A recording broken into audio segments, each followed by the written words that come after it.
Թերթեյեմ Անիևինյան,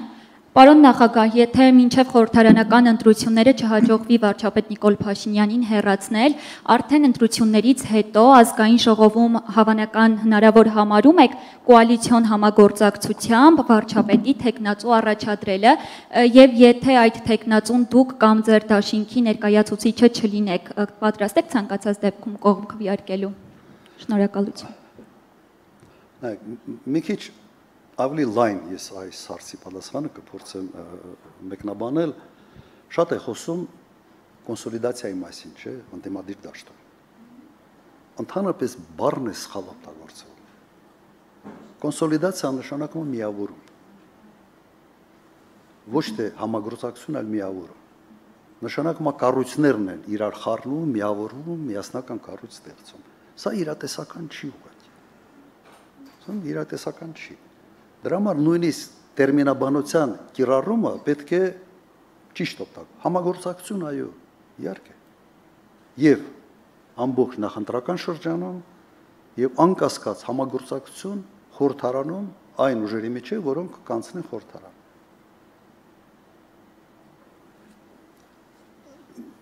Մեկ գիտեք, իմ մասին բանա, չէ, տարածվում, բանա, այս ավտորիտար եւ այլ, այդպիսի խոսույթ կա։ Եվ օրինակ ֆակտոր TV-ին այդ խոսույթի հիմնական դրոշակատիրն է, ինչը նորմալ է, բայց մի հատ փորձենք նայել առաջի կոալիցիոն կառավարությունը երբ է ձևավորվել Հայաստանում, ում նախագահության օրոք։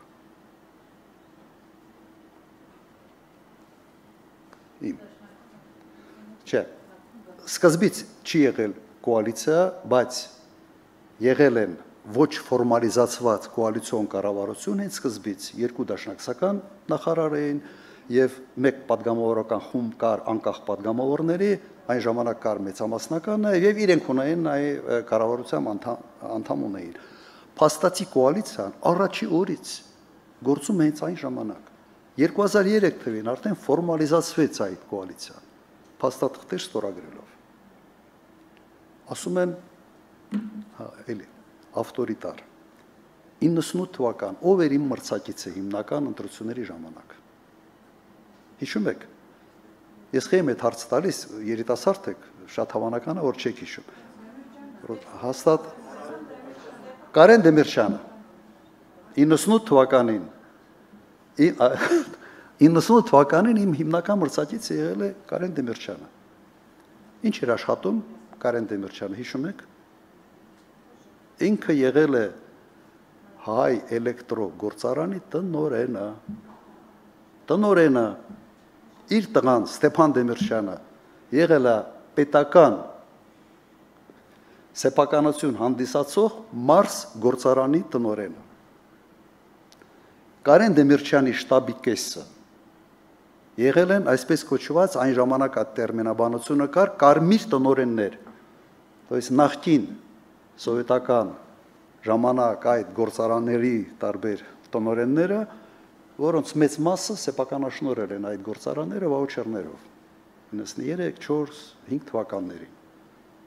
Չէ, ավելի ուշ մի քիչ։ Հիմա ինձ ասեք, քրքրեք, հանեք, քանի հարկային դեսանտ է իջեցվել հայ էլեկտրոյում կամ Մարս գործարանում, քանի մարդ է այն ժամանակ այդ կարմիր տնօրեններից ձերբակալվել, կանչվել, ահաբեկվել 0 ինչ այդքանը չէինք ֆայմում կամ կարծում եք թե մենք չէինք հասկանում որ ինչ կարգի ազդեցություն կարող ենք ունենալ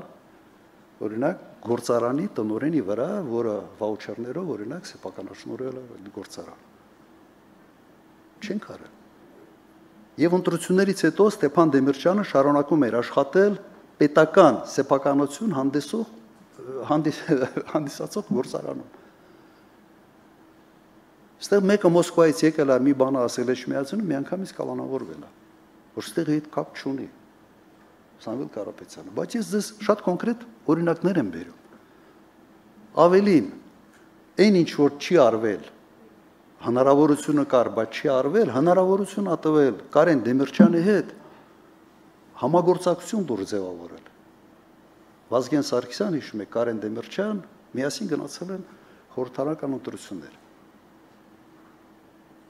Հասկանում եք, բաներ կա, որ հասկանում եմ դուք երիտասարդ եք, դա չեք հիշում, բայց երևի պետք է հիշեցնել։ Ձեր հարցին ես պատասխանը հենց սրա մեջ է։ Համագործակցությունը ձևական չի, համագործակցությունը տվյալ դեպքում անհրաժեշտություն է,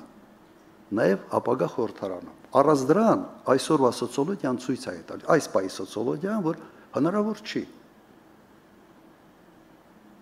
Եվ եւս ուղղակի մեկ ակնարկ, եթե այն ժամանակ մենք փորձեինք հետապնդել Կարեն Դեմիրճյանին, կոալիցիան չի կարա ձևավորել, որովհետեւ այնպիսի մի հարաբերությունների sense բարդույթ կձևավորվեր, որ հնարավոր չի իրար հետ բանակցել։ Բայց նրանից հետո եւ միասին հանդիպումներ էինք ունենում եւ աշխատել ենք միասին։ Սև ու սպիտակի չի բաժանվել, մենք որպես իշխանություն չենք բաժանել երկիրը սև ու սպիտակի։ Իսկ հիմա ինչ է, դու եթե ինչ որ մի բան չես ընդունում, վերջ, թշնամի ես կամ ռուսի շպիոն ես, կամ մեկ ուրիշի շպիոն ես, կամ ընդհանրապես սև ես։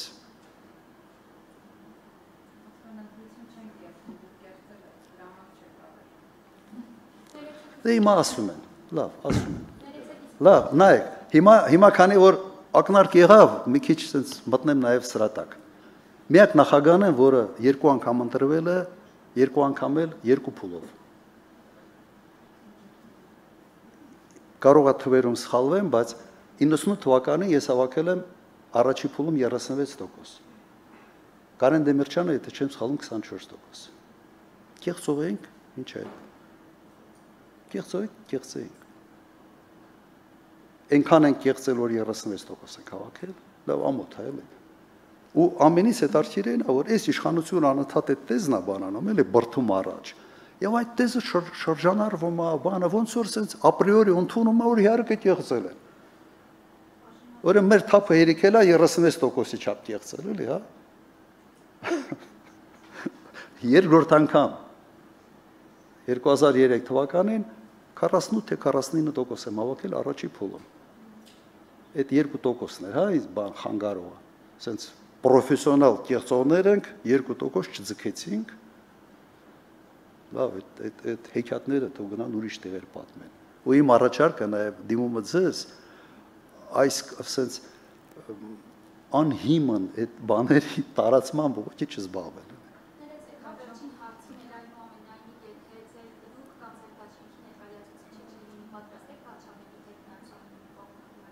Իհարկե, նայեք, կա շատ հստակ բանաձև, հասկանալի բանաձև, այն ուժը, որը հավաքում է առավելագույն ձայները, առաջարկում է վարչապետի թեկնածու։ Իհարկե, ոչ թե պատրաստ ենք, միգուցե ինչ որտեղ ուրախ կլինեմ,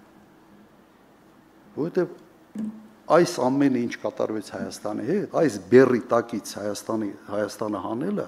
լրջագույն պրոբլեմ է։ Եթե մեկը գա, ավելի շատ ձայն հավաքի եւ դառնա վարչապետ, միայն ուրախ կլինեմ։ Ես իհարկե նախարար չեմ դառնալու, բայց ազատ կյանքով շարունակեմ ապրել։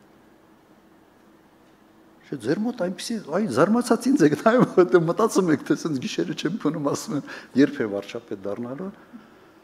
Ես 10 տարի նախագահ եմ եղել եւ նախագահ լինելուց հետո հետաքրքրություն հեշտ չունեի քաղաքականությամբ զբաղվելու, որովհետեւ ուրիշ տեմպով եմ աշխատել, լրիվ ուրիշ տեմպով, իմ ընտանիքը լավ գիտի ինչ տեմպով եմ աշխատել,